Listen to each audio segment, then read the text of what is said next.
నమస్తే, welcome to Suman TV. వెన్నునొప్పి సమస్యలతోటి ఈ మధ్య కాలంలో బాధపడేవారు చాలా ఎక్కువ మంది అవుతున్నారు మన భారతదేశంలో. అయితే ఈ వెన్నునొప్పి సమస్యల్లోనే మేజర్‌గా మన లోవర్ బ్యాక్ పెయిన్. ఈ సమస్య ఎక్కువగా మనం లేడీస్‌లో చూస్తూ ఉంటాం. పోస్ట్ ప్రెగ్నెన్సీ తర్వాత లేడీస్‌లో ఎక్కువగా కనిపించేటువంటి సమస్యలోని ఈ వెన్నెముక సమస్యల్లో మనం లోవర్ బ్యాక్ పెయిన్ చూడొచ్చు. ఎందుకు లోవర్ బ్యాక్ పెయిన్ ఎక్కువగా లేడీస్‌లో వస్తూ ఉంటుంది? అండ్ మెన్‌లో కూడా వచ్చే అవకాశాలు ఎంతవరకు ఉంటుంది? ఏ కారణాలతో రావచ్చు? సో వీటన్నిటికి కూడా సర్జరీ అనేది అవసరం లేకుండా పెయిన్ మేనేజ్‌మెంట్‌లో ఎలాంటి ట్రీట్మెంట్ మనకు అందుబాటులో ఉంది? సో ఇది ఎంతవరకు మనకి హెల్ప్ అవుతుంది? ఈ విషయాలన్నీ కూడా తెలియజేసేందుకు మనతో పాటు ఉన్నారు డాక్టర్ ప్రియా గారు, ఈపియాన్ పెయిన్ మేనేజ్మెంట్ జూబ్లీ హిల్స్ నుంచి. Hello ma'am. హలో అండి. మ్యామ్, సో వెన్నెముక సమస్యల్లో ఫస్ట్ ఆఫ్ ఆల్ లేడీస్ ఎక్కువగా ఎదుర్కొనే సమస్య మనకి back pain.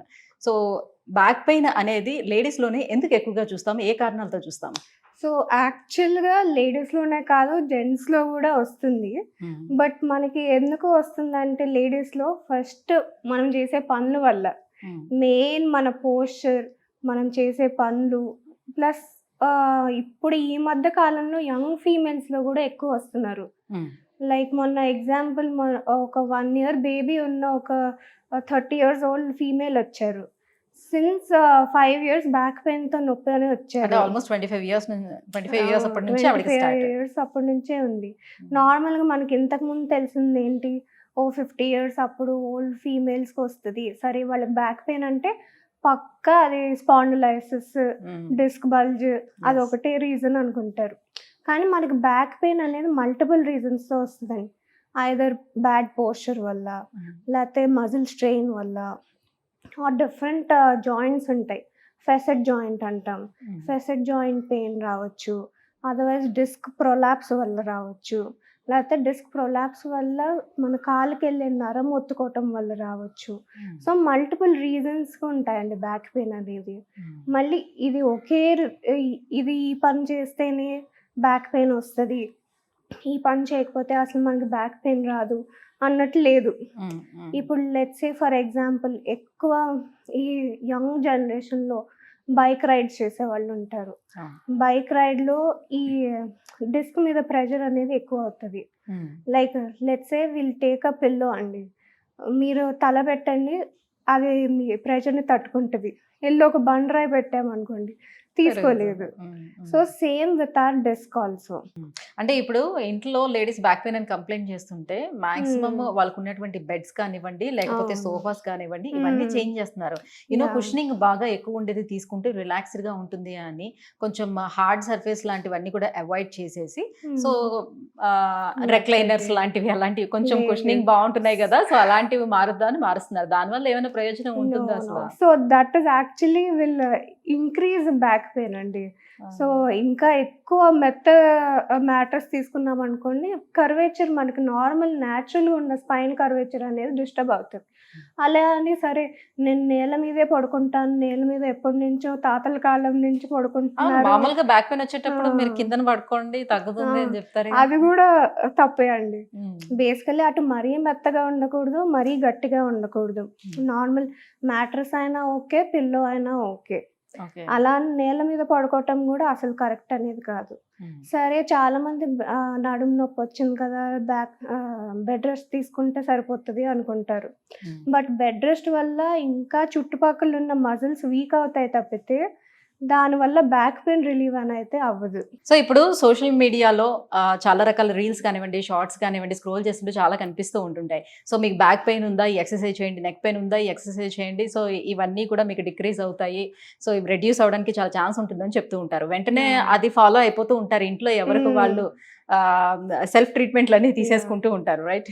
So, already pain ఉండేటప్పుడు మళ్ళీ ఎక్సర్‌సైజ్‌లు దాని మీద చేస్తే అది ఇంక్రీజ్ అవుతుందా? లేకపోతే తగ్గే ఛాన్స్ ఉంటదా? సో, నార్మల్‌గా మనకి ఇంటర్నెట్‌లో ఉండేవి సగం ఇంటర్నెట్ నుంచి నేర్చుకున్న డాక్టర్సే అండి. హ్మ్. సోషల్ మీడియా డాక్టర్స్ అనొచ్చు, ఇంటర్నెట్ డాక్టర్స్ అనొచ్చు.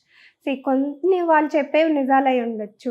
బట్ అది చూసి మనం ఇంట్లో నేర్చుకునేటప్పుడు హ్మ్. ఇంకా ఉన్న సమస్య పెంచినట్టే అవుతదండి. హ్మ్. హ్మ్. సీ కొంతమందికి రిలీఫ్ ఉండొచ్చండి. హ్మ్. కానీ అది మీరు తప్పు వేలో చేసినా, ప్రాపర్ గైడెన్స్ లేకుండా చేసినా అది ఉన్న ప్రాబ్లమ్‌ని ఇంకా ఎక్కువ ఇంక్రీజ్ చేస్తది. హ్మ్. సో, ఇక్కడ మనం ఎపియాన్‌లో ఫాలో అయ్యేది ఏంటంటే అండి, ప్రాపర్ సిస్టమాటిక్ ప్రోటోకాల్. హ్మ్. ఫస్ట్ పేషెంట్ రాగానే మనం ఎలా ఉన్నారు, అసలు పెయిన్ ఎంత స్కేల్‌లో ఉంది, ప్లస్ వాళ్ళకి ఇంతకుముందు ఏమైనా దాన్ని ఎక్కువ చేసే పనులు చేశారా?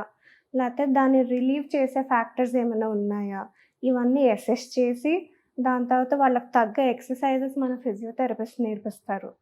అండ్ దీంతో పాటు మనకి ఇంకా రీహాబ్ సెంటర్ గూడా ఉందండి. So, we will also extend our physiotherapy in that manner. Right. So ఇప్పుడు యాహ్! వెన్నెగ్మ సమస్య అనేటప్పటికల్లా దాని ట్రీట్మెంట్ తీసుకోవాలంటే ఫస్ట్ భయపడతారు. ఎందుకంటే అవును. సో స్పైన్‌కి సంబంధించి ఏ ట్రీట్మెంట్ తీసుకున్నా అది బెడిసి హ్మ్. కొట్టింది అని అంటే తర్వాత యెస్. మనం రోజువారీ పనులు కూడా మనం చేసుకోగలమో లేదో అసల హ్మ్. నడవగలమో లేదో అని చాలా మందికి భయం ఉంటుంది. అండ్ అవును. మోర్ ఓవర్ ఇంకా మనకి ఇంకా సర్జరీ అంటే ఇంకా చెప్పవసరం లేదు. ఇంకా చాలా టెన్షన్ ఉంటుంది అవును. అందరికి. సో అసలు సర్జరీ వరకు వెళ్ళకుండా నాన్ సర్జికల్ ట్రీట్మెంట్స్ మనం ఏమేమి చూడొచ్చు ఆప్షన్స్, అందులోని హ్మ్. పెయిన్ మేనేజ్మెంట్ ఎలా హెల్ప్ చేస్తుంది? సో, ఇందాక నేను ఒక 30 ఇయర్స్ ఓల్డ్ ఫీమేల్ గురించి చెప్పాను గదండీ! తనకు ఆల్‌మోస్ట్ 5 ఇయర్స్ నుంచి ఆ డిస్క్ ప్రొలాప్స్ అనేది ఉండింది. బట్ తను న్యూరో సర్జన్ దగ్గరికెళ్ళినప్పుడు కంపల్సరీ సర్జరీ అన్నారు. బట్ 30 ఇయర్స్ ఓళ్ళకి సర్జరీ అంటే నెక్స్ట్ మనం వాళ్ళకి చూడాల్సింది నెక్స్ట్ 60 ఇయర్స్ ఎలా ఉంటారో అని చూడాలి. ఈరోజు బానే ఉంటారు. సర్జరీ చేసినాక ఒక 2 ఇయర్స్, ఓ 2 మంత్స్ బానే ఉంటారు. కానీ మనం చూడాల్సింది వాళ్ళు నెక్స్ట్ 60, 70 ఇయర్స్ అండి. సో, ప్లస్ ఇప్పటి నుంచే సర్జరీ స్పైన్ చేసుకుంటే మీద కష్టం. బ్లేడ్ పెట్టటం అంటే it is very risky process. దీని దీని బదులు మనం పెయిన్ మేనేజ్మెంట్‌లో చేసేదేంటంటే అండి, వాళ్ళకి వాళ్ళ ఎంఆర్ఐలో డిస్క్ బల్జ్ ఉందా లేదా? Or if there is anything వేరే కాజులు ఏమైనా ఉన్నాయా స్పైన్‌కి అని చూసి దాన్ని బట్టి మనం image guided either ultrasound or fluoroscopy guided procedures చేస్తాం. దట్ టు ఎగ్జాక్ట్ మీ ప్రాబ్లమ్ క్యూర్ చేస్తే చుట్టూ ఉన్న వేరే సమస్యలన్నీ తగ్గిపోయే అవకాశాలుంటాయి. ప్లస్ మనము 1 అవర్‌లో ప్రొసీజర్ అనేది అయిపోతది. తర్వాత ఓ 2 అవర్స్ అబ్జర్వేషన్‌లో పెడతాం. దాని తర్వాత వాళ్ళ రికవరీ బట్టి మనం ఫిజియోథెరపీ ఎక్సర్‌సైజెస్ కూడా యాడ్ చేస్తాం. సో, కొంతమంది అస్సలు చేయలేరు. అండ్ దెన్ కొంతమంది ఓకే. చేయగలుగుతాను అన్నోళ్ళుంటారు. సో, వాళ్ళ సమస్య బట్టి మనం ఫిజియోథెరపీ ఎక్సర్‌సైజెస్ కూడా మారుతూ ఉంటాయి ఒక పేషెంట్ టు పేషెంట్. రైట్. ఒక 3, 4 సిట్టింగ్స్ తర్వాత ఇప్పుడు ఓకే బానే అనిపిస్తుంది. ఓకే అనుకున్నా. జస్ట్ మళ్ళీ వాళ్ళకి ఒక 1 ఇయర్ తర్వాత మళ్ళీ పెయిన్ వస్తుంది అని అనేటప్పుడు అంటే ఈ కంటిన్యూస్ వాళ్ళు మళ్ళీ ఫాలో అప్ అనేది మనకుంటుందా? మళ్ళీ తర్వాత కూడా ట్రీట్ చేసే అవకాశం ఉంటుందా? ఎలా ఉంటుంది ఇక్కడ? వాళ్ళని ఫాలో అప్‌లో పక్కా ఉంచుకోవాలండి. బికాజ్ కొన్నిసార్లు మనం తెలియక ఎగ్జాజరేట్ చేసే పనులన్నీ చేస్తాం. లైక్ ఫర్ ఎగ్జాంపుల్ సరే ఇన్నాళ్ళు వాళ్ళు సిట్టింగ్ జాబ్ వల్ల, ఎక్కువ బైక్ రైడ్ వల్ల వాళ్ళకి బ్యాక్ పెయిన్ వచ్చిందనుకుందామండి.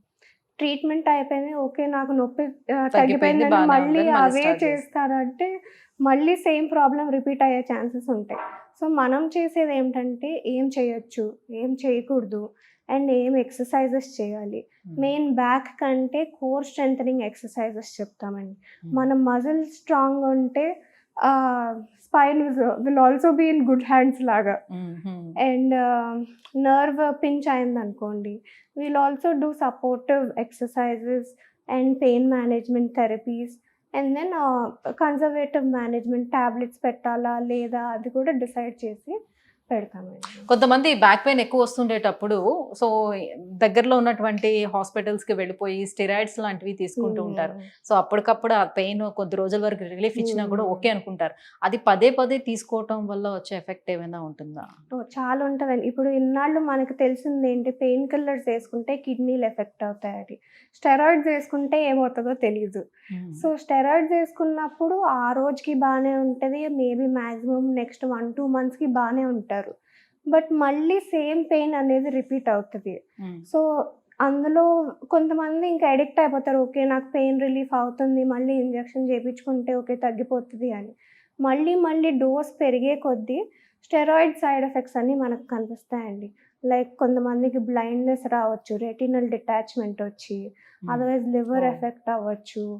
అలా ఓవర్ డోస్ అయిపోతూ ఉంటది. We have a limited dose. ఒక పర్సన్‌కి ఒక సంవత్సరంలో ఎంత ఎక్కువగా ఇవ్వచ్చు. విలేజెస్ లో ఉండే వాళ్ళు తెలియక అవును. ఎక్కువ తీసుకుంటూ ఉంటారు ఈ స్టెరాయిడ్స్. పాపం వాళ్ళకి ఏమి ఇస్తున్నారో గూడా తెలీదు. తెలీదు. సరే ఇంజెక్షన్ ఇచ్చేస్తున్నారు తగ్గుతుంది. అయిపోతదని.